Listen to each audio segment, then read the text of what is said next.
دوستی ایک اعلیٰ اور پرخلوص جذبہ ہے جو سمٹے تو دل میں چھپ جائے اور پھسلے تو کائنات اور کائنات کی وسعتوں سے باہر نکل جائے۔ محبت اور اخلاق سے تبدیلی آتی ہے، نفرت اور بحث سے کوئی نہیں بدلتا۔ حضرت علی سے پوچھا گیا کہ کیسے پتہ چلے گا کہ کون کتنا قیمتی ہے؟ فرمایا، جس میں جتنا زیادہ احساس ہوگا وہ اتنا ہی زیادہ قیمتی ہوگا۔ اصل ناپاکی تو اندر کی ناپاکی ہے، باقی سب تو آسانی سے دھل جاتا ہے۔ دنیا کی محبت سے اللہ نہیں ملتا، مگر اللہ کی محبت سے دنیا اور جنت دونوں مل جاتی ہیں۔ گنہگار شخص کی عاجزی عبادت گزار شخص کے غرور سے کہیں بہتر ہے۔ حیا ایمان کا دوسرا نام ہے، جس میں حیا نہیں اس میں ایمان نہیں۔ زندگی میں کامیابی اتنی زیادہ ذہانت سے نہیں ملتی جتنی دعاؤں سے ملتی ہے۔ انسان خود عظیم نہیں ہوتا، اس کا کردار اسے عظیم بناتا ہے۔ اللہ تمہیں اس سے بہتر دے گا جو تم سے لیا گیا ہے۔ اوہ رب آزماتا ہے تمہیں تمہارے دل کے قریب چیزوں سے۔ کچھ باتیں صرف اللہ کے سوا کسی کو سمجھ نہیں آتی، کیونکہ کچھ دکھ صرف اللہ کو سنانے والے ہوتے ہیں۔ اپنی سب راز اس رب کو بتایا کرو، یقین مانو اس سے بڑھ کر پردہ رکھنے والا کوئی نہیں ہے۔ تہجد ایک ایسا عمل ہوتا ہے جس میں بندہ اللہ سے اپنی ہر بات منوا لیتا ہے۔ حقیقت تو یہ ہے کہ اللہ کے سوا ہر سہارا کمزور اور عارضی ہے۔ اپنی تنہائیوں کو پاک کر لو، اللہ تعالیٰ تمہاری عزتوں کو بڑھا دے گا۔ ہم تیری رحمت سے مایوس نہیں ہیں یا اللہ، بس ہمیں ہر آزمائش میں کامیابی عطا فرما۔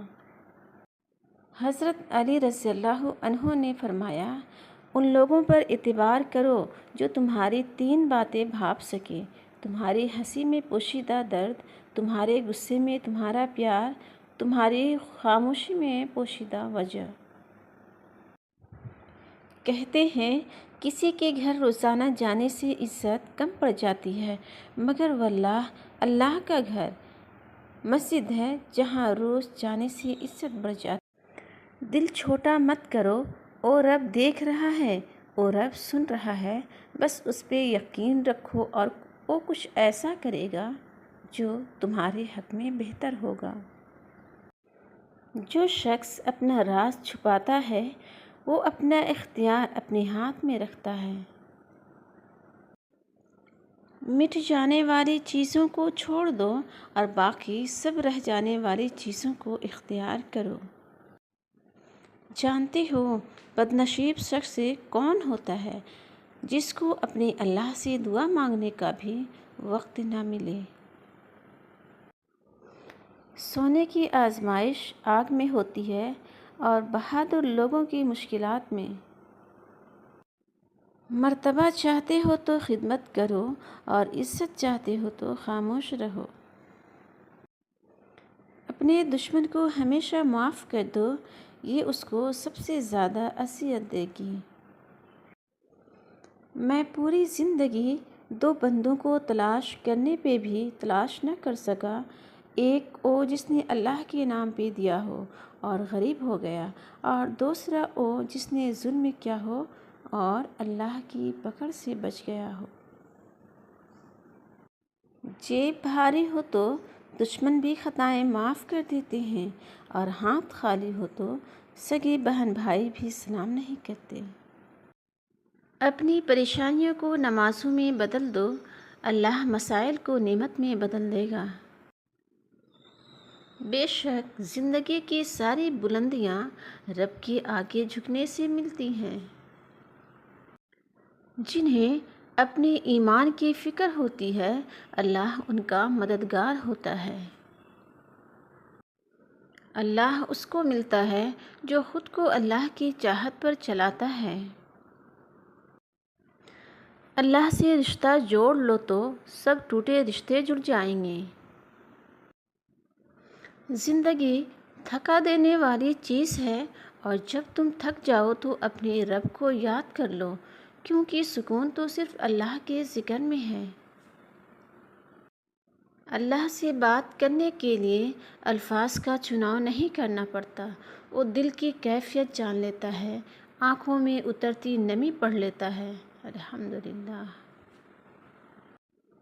دل پریشان ہے تو سمجھ جانا اللہ تعالیٰ ذکر چاہتا ہے، دماغ پریشان ہے تو سمجھ جانا منافق لوگوں سے نجات چاہتا ہے۔